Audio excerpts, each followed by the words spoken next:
There's little question you've already seen this little Mercedes do its amazing top tricks, which is now a lot less amazing with other sport coupes flipping their hardtops as well. But since the beginning, Mercedes has been adding performance. The supercharged 4 turned into the V6. And now there's the supercharged V6 with a collection of handling goodies from Mercedes Performance Division, AMG.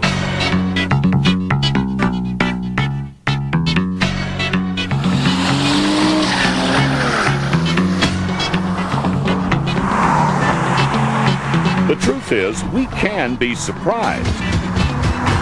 And that's certainly what happened when the AMG version of the SLK dropped in for testing. Mercedes had said 0 to 60 would be 5.2 seconds. But this was still the little roadster coupe that had been getting by on its good looks as the first of the flip-top hardtops. It had been fun, amazing minivan drivers in parking lots with the top trick, but the SLK had never been about serious performance, so we had our doubts about that 0 to 60 claim. And sure enough, Mercedes was wrong. 0 to 60 is 4.5 seconds. The quarter mile, 13 flat at 110. That's slightly quicker than the Corvette convertible. What they've done with this car is put a supercharged engine in it, stiffened up the suspension, done a number of things to make it handle better, and it's a pretty exciting little package. It's essentially as fast as a Corvette. That was a surprise that the 3.2-liter single-cam V6 with 18 valves could be that strong, with a supercharger and intercooler mounted between the heads. Well, this AMG version of the SLK is just an incredible upgrade of the basic car. For one thing, there's just a huge power boost. By fitting a supercharger to the 3.2-liter V6, power has gone from 215 to 349 horsepower. That's right up there with Corvette country kind of power. If you look at the wheels and tires, we got big beefy tires on bigger wheels, we have bigger brakes, the suspension all around has been gone over with, and this has now become a very potent, very serious sports car. But it also has the typical Mercedes refinement, so you'll have to switch off traction control to show off 322 pound-feet of torque. More importantly, those bigger vented disc brakes work very well, stopping from 70 in 165 feet. Inside, the AMG version gets new buckets in leather, of course, but with more prominent bolsters than before. The driver has a 3-gauge cluster with temp and fuel and the tach, flanking the 180-mile-per-hour Speedo.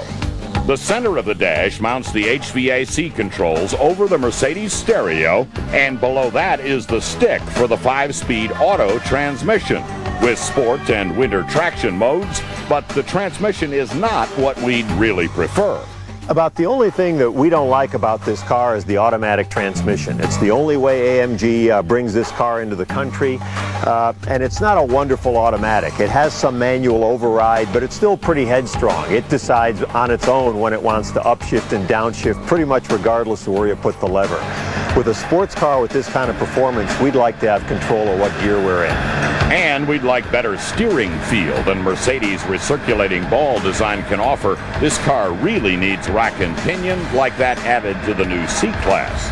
And we suspect the choice of Michelin Pilot tires may be the limiting factor in road holding. The Michelins are a great all-weather choice, and the SLK manages .85 Gs on the skid pad.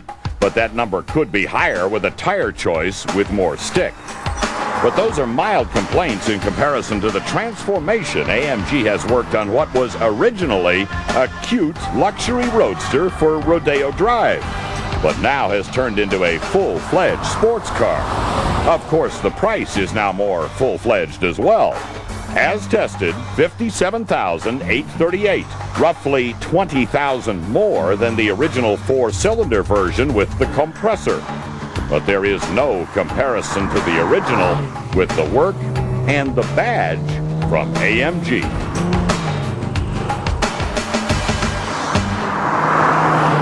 So what we've got here is the first of the SLK series that will surprise a Corvette driver or an M Roadster pilot at a stoplight or running through the twisties. Only one thing missing from our must-have list to make it close to perfect. Gotta have a 6-speed. But even without, an enthusiast can have a seriously good time with the AMG version of Mercedes' little flip-top roadster.